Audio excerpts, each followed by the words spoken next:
आकाशवाणी।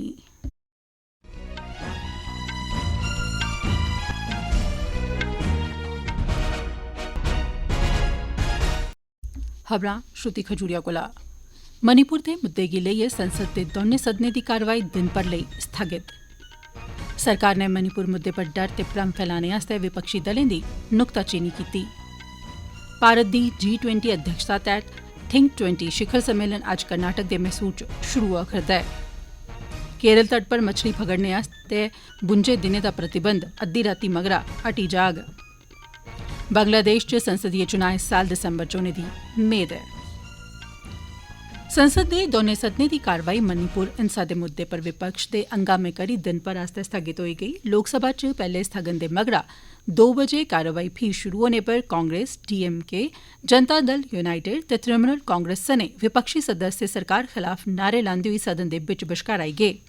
ओह् मणिपुर मुद्दे पर प्रधानमंत्री हुंदे बयानै दी मंग करा करदे हे। हंगामे दे चलदे संसद नै चलचित्र संशोधन विधेयक 2023 पारित करी दित्ता। हंगामा जारी रौहने पर पीठासीन अधिकारी होरें सदन दी कारवाई दिन भर आस्तै स्थगित करी दित्ती। इसदे थमां पैह्ले बड्डलै शुरू होई दी कारवाई च बी गतिरोध जारी रेहा। अध्यक्ष ओम बिरला होरें प्रश्नकाल चलने दा जतन कीता पर हंगामे करी एह् मुमकिन नेईं होई सकेआ। उनें कारवाई गी दिन दे 2 बजे तगर स्थगित करी दित्ता। राज्यसभा च चौथे स्थगन मगरा गै 3:30 पर कारवाई फ्ही शुरू होने पर कांग्रेस, तृणमूल कांग्रेस, आम आदमी पार्टी ते वाम दल सने विपक्षी सदस्य नारेबाजी करदे रेह्। संसदीय कार्यमंत्री प्रहलाद जोशी होरें फ्ही आखेआ जे सरकार मणिपुर मुद्दे पर चर्चा आस्तै तैयार ऐ ते इस मुद्दे गी फौरी तौर पर पुट्टेआ जाना चाहिदा।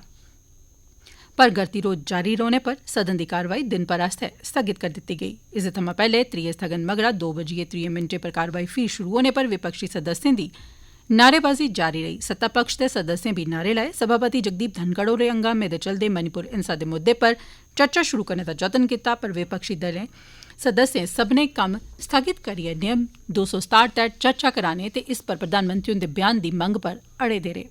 हंगामा जारी रौहने पर सदन दी कारवाई 3:30 तगर स्थगित कीती गेई। पैह्ले स्थगन दे बाद 12 बजे कारवाई फ्ही शुरू होई पर विपक्षी सदस्यें मणिपुर मुद्दे पर नारेबाजी करनी शुरू करी दित्ती।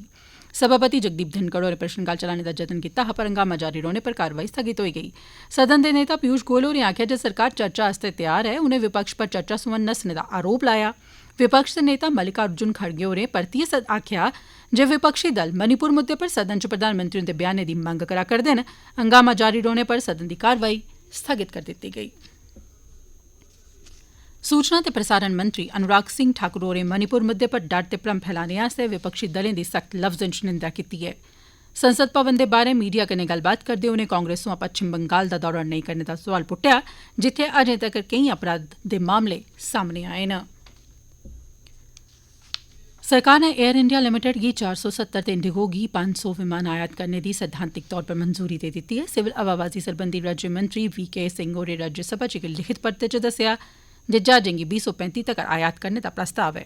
उनें आखेआ जे एयरलाइन ऑपरेटरें गी नागर विमानन महानिदेशालय ने पार्किंग स्लॉट दी उपलब्धता यकीनी करने आस्तै हवाई अड्डा ऑपरेटरें कन्नै अपनी योजना सांझा करने दी सलाह दित्ती ऐ। प्रधानमंत्री नरेंद्र मोदी होर कल पुणे दे इक दिन दे दौरे पर होङन। इस दौरान मोदी होरें गी लोकमान्य तिलक राष्ट्रीय पुरस्कार कन्नै सम्मानित कीता जाग। एह् अवार्ड हासल करने आह्ले मोदी होर 41वें व्यक्ति होङन। इस पुरस्कार दी शुरुआत 1983 च तिलक स्मारक मंदिर ट्रस्ट पास्सेआ कीती गेई ही। एह् पुरस्कार हर ब'रे 1 अगस्त गी लोकमान्य तिलक हुंदी बरसी पर ओकड़े लोकें गी दित्ता जंदा ऐ जिनें राष्ट्र दी तरक्की ते विकास लेई कम्म करदे होई टकोह्दा योगदान दित्ते दा होऐ।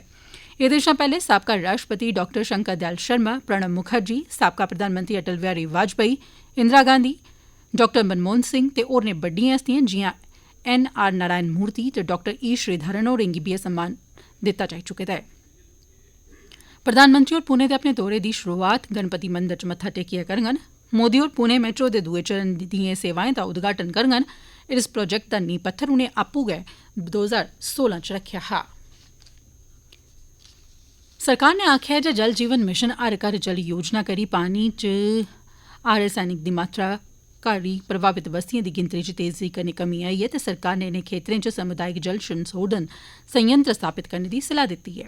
राज्यसभा च इक लिखित परते च जल शक्ति मंत्री गजेंद्र सिंह शेखावत होरें आखेआ जे अगस्त 2019 च जल जीवन मिशन दी शुरुआत च 6 राज्यें दी 14,020 बस्तियें दी आर्सेनिक सोयां प्रभावित होने दी जानकारी हासिल होई। इस बारे 25 जुलाई गी राज्य दी रिपोर्ट मूजब आर्सेनिक प्रभावित बस्तियें दी गिनतरी घटियै 460 रेही गेई ऐ ते बस्तियां छड़ियां पंजाब, उत्तर प्रदेश ते पच्छम बंगाल च न। उनें आखेआ जे इनें सब्भनें बस्तियें च बी सरबंधित राज्यें आसेआ सुरक्षित पीने आह्ले पानी दा प्रावधान कीता गेदा ऐ। एह् खबरां तुस आकाशवाणी परा सुना'रदे ओ।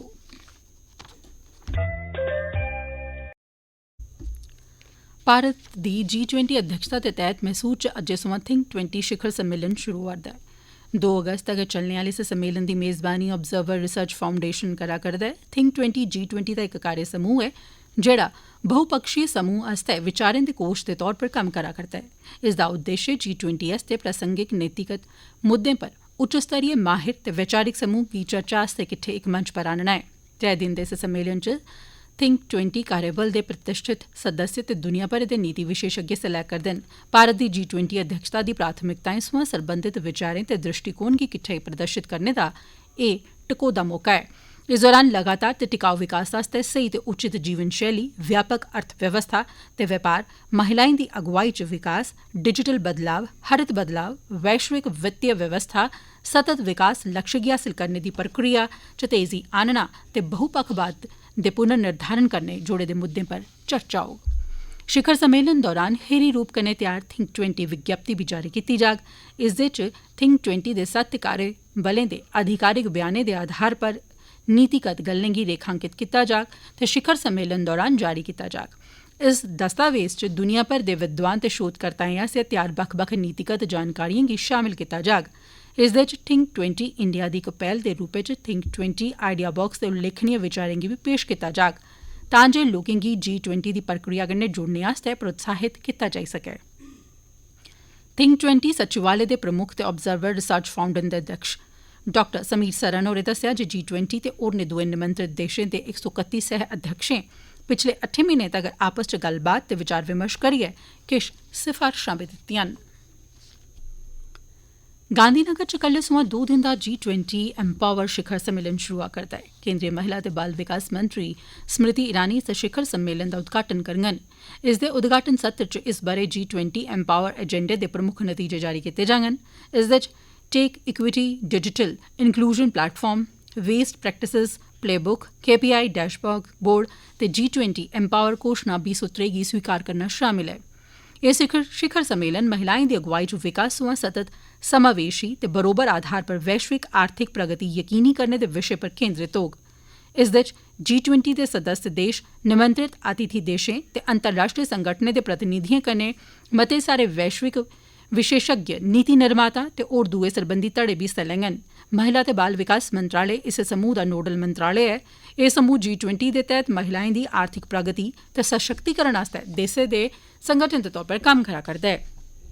इसदी पैह्ल निजी क्षेत्र ने कीती ऐ ते इसदा मकसद G20 देसें च निजी क्षेत्र च महिलाएं दी अगुवाई ते सशक्तिकरण दी प्रक्रिया गी तेज करना ऐ।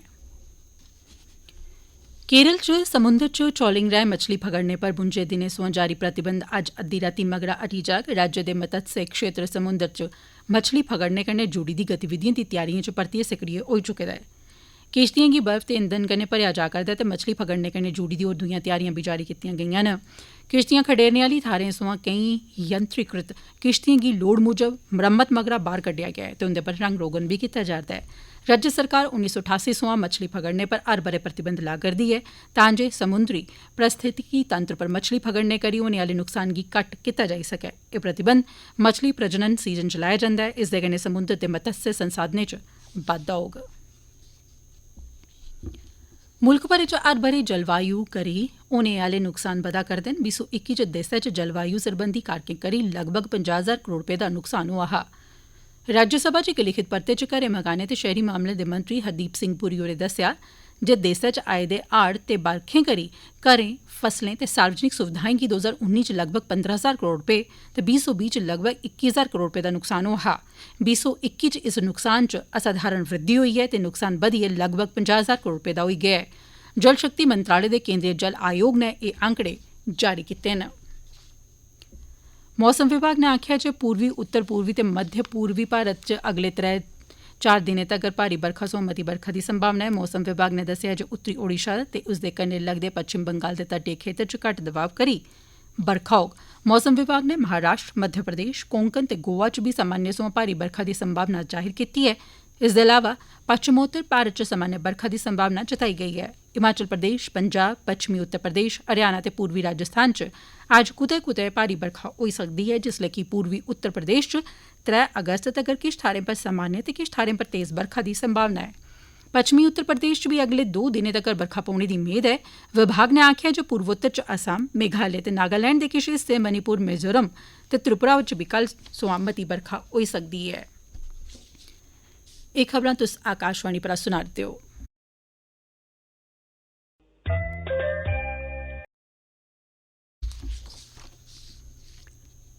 बंगलादेश च संसद चुनां इस ब'रे दिसंबर दे खीरै तगर कराए जाने दी मेद ऐ।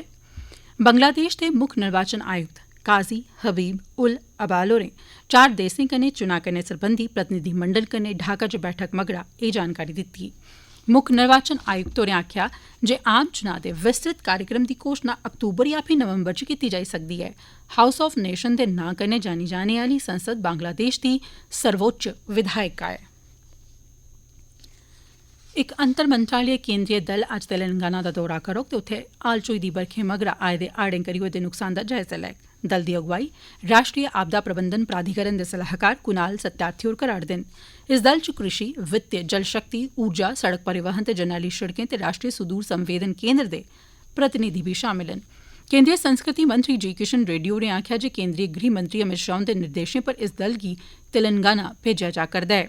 तेलंगाना च फौरी तौर पर जरूरत गी दिक्खदे होई केंद्रीय दल उत्थुआं दा दौरा करोग। राज्य च पिछले इक हफ्ते सोयां भारी बरखें करी हेठले इलाकें च पानी आई गेआ हा ते केईं थाह्रें पर खेत्तरें गी नुकसान होआ हा। इस दौरान हैदराबाद च मौसम विभाग ने आखेआ ऐ जे राज्य दे केईं इलाकें च अज्ज ते कल भारी बरखा होई सकदी ऐ। जिनें जिलें च बरखा दी संभावना ऐ उंदे च आदिलाबाद, कोमाराव भीम, आसिफाबाद, मचेल, निर्मल, जगत्याल, रंजना, सिरसिला, जयशंकर, भुपालीपल्ली वगैरह शामिल न। जम्मू कश्मीर च पाकिस्तान दी तरफा चलाई जा करदी आतंकी गतिविधिएं दे चलदे पाकिस्तान जम्मू कश्मीर च स्कूली बच्चें गी इस्तेमाल करियै उंदे राएं इत्थै आतंकवाद गी बढ़ावा देने दी कोशिश करा करदा ऐ। पाकिस्तान एजेंसिएं आसेआ स्कूली बच्चें गी फोन कॉल या व्हाट्सएप राएं कॉल दे राएं मुफ्त कोचिंग देने दी गल्ल सामने आवा करदी ऐ तां जे बच्चें कोला इत्थे दे इलाके बारै जम्मू कश्मीर च केह्ड़ा दफ्तर कुत्थै ऐ, ओह्दी लोकेशन, ओह्दा रस्ता, केह्ड़ा अफसर कुत्थै लग्गे दा ऐ, इस चाल्ली दी जानकारी हासल करने दी साजिश कीती जा करदी ऐ तां जे उनेंगी अपना आतंकी एजेंडा चलाने च मदद थ्होई सकै। ते केईं बच्चे इस बारै आकाशवाणी गी दस्सेआ जे पाकिस्तान पास्सेआ आवा करदे मैसेज राएं उनेंगी बरगलाने ते गुमराह करने दी बी कोशिश कीती गेई ऐ। भारतीय निशानेबाजें ते तीरंदाजें चीन च खेड्डी जा करदी वर्ल्ड यूनिवर्सिटी गेम्स च 4 सुन्ने सने 6 तगमे हासल कीते न। मर्दें दी 10 मीटर एयर राइफल प्रतियोगिता च निशानेबाज ऐश्वर्य प्रताप सिंह तोमर, दिव्यांश सिंह पवार ते अर्जुन बबूता ने चीन दे निशानेबाजें गी हराइयै सुन्ने दा तगमा जित्तेआ। ऐश्वर्य प्रताप ने मर्दें दे 10 मीटर एयर राइफल एकल मुकाबले च सुन्ने दा तगमा हासल कीता।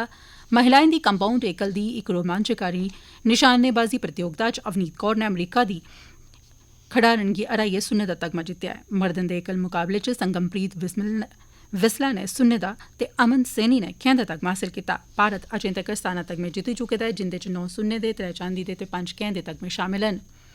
भारत इस मुकाबले च दूई थाह्र पर ऐ। मेजबान चीन 21 तगमे कन्नै सब्मनें थमां उप्पर ऐ। सीमा सुरक्षा बल बीएसएफ दे सौगे जवानें जम्मू च अंतर्राष्ट्रीय बन्ने पर घुसपैठ दी कोशिश गी नाकाम बनाई दित्ता। बलै दे प्रवक्ता मूजब जंदी 30 सोयां ते 31 जुलाई दी मझाटली रातीं बीएसएफ दे सौगे जवानें अरनिया च अंतर्राष्ट्रीय बन्ने पर संदिग्ध नकलो हरकत दिक्खी। मगरा कीती गेदी कार्रवाई च घुसपैठिया मारेआ गेआ। बीएसएफ दे जवानें इस घुसपैठिये गी मारियै बन्ने पर घुसपैठ दी कोशिश गी नाकाम करी दित्ता। अखीर च खास खबरां इक बारी परतियै मणिपुर दे मुद्दे गी लेइयै संसद दे दौनें सदनें दी कार्रवाई दिन भर लेई स्थगित। सरकार ने मणिपुर मुद्दे पर डर ते भ्रम फैलाने आस्तै विपक्षी दलें दी नुक्ताचीनी कीती। भारत दी G20 अध्यक्षता तैह्त Think20 शिखर सम्मेलन अज्ज कर्नाटक दे मैसूर च शुरू होआ करदा ऐ। केरल तट पर मछली पकड़ने पर 52 दिनें दा प्रतिबंध अद्धी रातीं मगरा हटी जाग ते बंगलादेश च संसदीय चुनां इस साल दिसंबर च होने दी मेद ऐ। एह्दे कन्नै गै खबरें दा बुलेटिन समाप्त होआ।